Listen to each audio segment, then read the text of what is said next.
Eh bien salut à tous les amis, c'est Baboul56 et aujourd'hui on se retrouve pour une nouvelle vidéo qui aura le même sujet que la dernière, c'est-à-dire les animés. Alors aujourd'hui on va donc parler des animés, oui, mais par rapport à quoi? Eh bien on va classer les systèmes de pouvoir selon les animés que j'ai regardés et j'ai vu My Hero Academia, Naruto, Demon Slayer, One Piece, Jujutsu Kaisen, Death Note, Shangri-La Frontière, SAO, Jojo, SNK, Hunter x Hunter, Paradise. J'ai vu plus d'animés, mais il y en avait où il n'y avait pas de pouvoir, donc j'ai vraiment mis ceux-là, comme il y a des pouvoirs dans ces animés. Donc je vais faire un classement des 12 sortes de pouvoirs différents que je connais en vous expliquant pourquoi je les mets à cette place. Avant que cette vidéo commence, je vous rappelle que vous pouvez liker, mettre la cloche et vous abonner, ça me donnerait énormément de soutien. Donc trêve de bavardage et c'est parti pour vous classer les 12 pouvoirs d'animé que je connais. Top 11, SAO et Shangri-La Frontière en égalité. Alors je pense que pour la plupart d'entre vous qui ont vu ces deux séries et qui arrivent à faire le lien entre ces deux séries, comprennent pourquoi je les mets aussi bas. Pour ceux qui ne savent pas, je vous explique rapidement ce choix. SAO et Shangri-La sont deux animés très similaires de par leurs principes. Ce sont donc, pour les deux séries, des pouvoirs d'épée. Et c'est pas très fort et pas franchement très hypant, ce qui explique leur place. Top 10, les parasites de la série Parasite. Alors oui, cette place pour ce pouvoir possédant sa propre conscience est peut-être faible, mais par rapport à ce qu'il apporte, je trouve que cette place est amplement justifiée. Je rappelle que les parasites permettent simplement, dans le meilleur des cas, en cas d'infection, de transformer une partie du corps en lame, et ces lames ont d'incroyables réflexes, donc le rapport risque-gain est trop faible, parce que la chance de perdre son cerveau est trop élevée. Top 9, les souffles Demon Slayer. Malheureusement, le système de souffle Demon Slayer est certes bien, mais comme tous les effets sont dans la tête, c'est très décevant, car ça en revient à dire que la manière dont se battent les pourfendeurs de démons est comme on se battrait dans la vraie vie. Cependant, le système de souffle intégral est vraiment fort car il augmente les capacités physiques sur le long terme, ce qui me permet de classer ce pouvoir au-dessus des précédents. Top 8, les titans de SNK. Alors pour ce top 8, j'ai décidé de mettre les transformations de titans car pour moi ça n'a strictement aucune utilité, même si le fait de pouvoir se régénérer reste fort. Le fait de pouvoir se transformer en titan sans pouvoir améliorer ses capacités reste une grosse lacune pour ce pouvoir. De plus, le fait que le nombre de transformations soit limité à 9 rend ce pouvoir très faible, sachant que dans ces 9 titans, seuls quelques sont forts, parce que honnêtement le titan mâchoire, bref. Top 7, le Death Note. On commence enfin à avoir des pouvoirs forts. En effet, Light a pu tuer un grand nombre de criminels grâce à ce pouvoir en n'utilisant qu'une petite partie du cahier. Light a su mêler son intelligence avec les propriétés de ce pouvoir, ce qui en a fait sa force. Le fait aussi de pouvoir posséder des yeux de dieu de la mort peut rendre ce pouvoir encore plus puissant, mais la contrepartie est trop importante par rapport au prix que tu dois payer. La deuxième contrepartie est qu'un utilisateur du Death Note ne pourra connaître ni le paradis ni l'enfer, alors s'ennuyer pour l'éternité reste un gros problème. Top 6, l'énergie occulte de Jujutsu Kaisen. L'énergie occulte est formée par toutes les mauvaises émotions et peut être contrôlée par les exorcistes. Par la suite, on peut façonner ses pouvoirs comme on le souhaite. Par exemple, Nobara, elle, a choisi de lancer des clous, chacun ses délires. Mais l'énergie occulte est un pouvoir super pour 3 raisons. De une, elle peut permettre de renforcer son corps, comme par exemple Yuji Itadori qui recouvre ses points d'énergie pour frapper plus fort. On peut aussi l'utiliser pour se former une armure, ce qui va être vraiment fort en termes défensifs. On peut prendre exemple sur Gojo qui utilise l'infini pour se défendre. Rien ne peut le toucher. Sur le terme offensif, on peut s'en servir pour des techniques maudites comme Megumi Fushiguro qui utilise son énergie pour invoquer des Shikigami. On a vu comment ça s'est passé quand il a invoqué Mahoraga. C'est vraiment une technique surpuissante qui pouvait venir à bout de Sukuna s'il n'avait pas réfléchi. Et la dernière capacité de l'énergie occulte qui me fait que je la mets en 6ème place est de pouvoir faire une extension du territoire. Ce sont des domaines qui viennent de nous, qu'on crée et dans lesquels les techniques que l'on utilise sont inévitables par l'ennemi, à part si lui aussi utilise une extension du territoire à son tour. Top 5, les fruits du démon de One Piece. Les fruits du démon de One Piece sont des fruits qu'on peut manger et qui nous donnent des capacités surnaturelles. Mais en contrepartie, on ne peut plus nager dans l'eau de mer et cette dernière nous affaiblit. Les fruits du démon sont divisés en 3 catégories. Les paramécias, les zoan et les logas. Les paramécias sont des fruits qui donnent des pouvoirs, qui donnent des capacités, soit ça change le corps de l'utilisateur, soit il peut créer des substances, ou bien il peut affecter l'environnement autour de lui.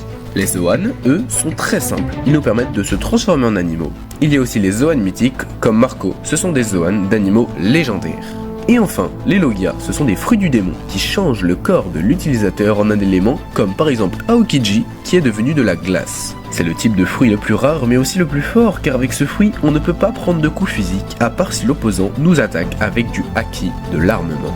Top 4, le chakra de Naruto. Alors ce pouvoir est pour moi le pouvoir le plus compliqué entre guillemets de la liste avec le nen de Hunter x Hunter.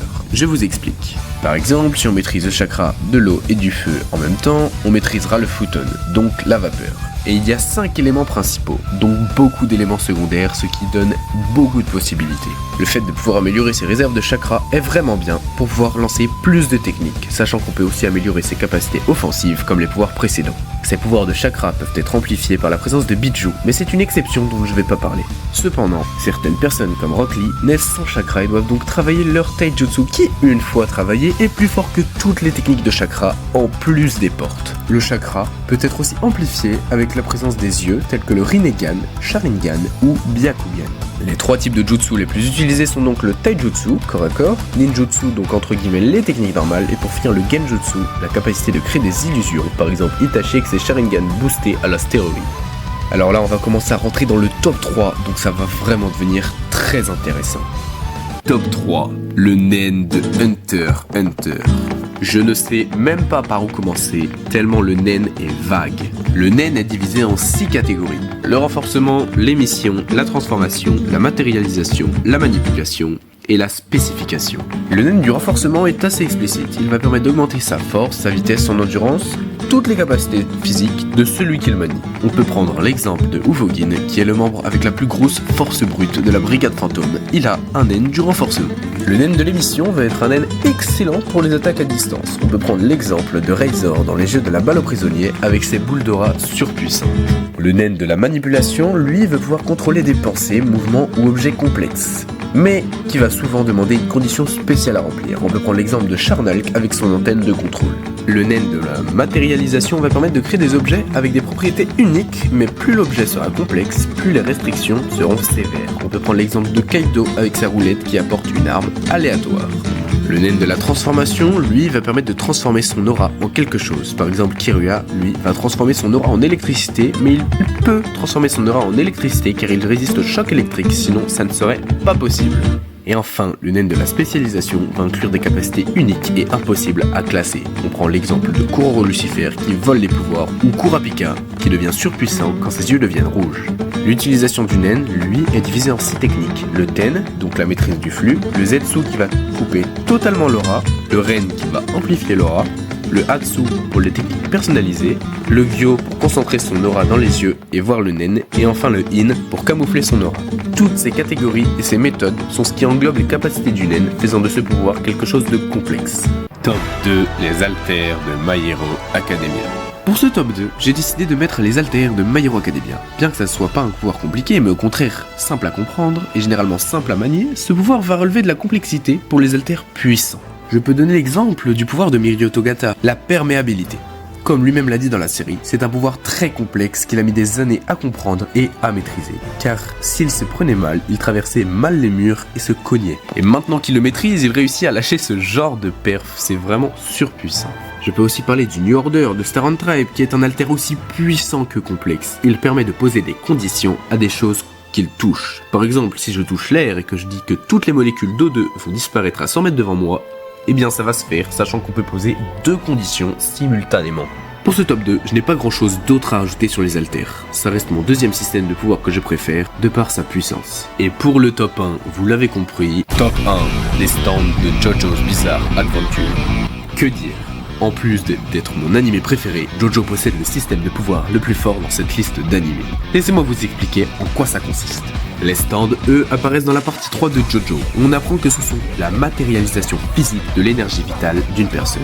À ma connaissance, il y a 3 moyens de développer des stands. Être de la lignée des Joestar, se faire planter par une flèche, ou être assez fort physiquement et mentalement pour en développer un naturellement. C'est ce qu'on a pu voir chez Yoma lorsqu'il avait tous deux risqué leur vie avec Rohan dans l'OAV pour une compétition. Un stand a commencé à apparaître sur les jambes de Yoma, mais malheureusement, il est mort avant que son stand se développe. Ces stands peuvent aussi être évolués grâce à des flèches Requiem, comme on le voit dans la partie 5 avec Giorno et Polnareff. On ne peut évoluer son stand que si on est digne selon la flèche, comme nous l'a montré Diavolo. faut évoluer, les stands deviennent des vraies machines à tuer. Giorno a évolué son stand en Golden Experience Requiem et son pouvoir était l'annulation. C'est-à-dire que toutes les attaques qui vont vers Giorno se verront annulées.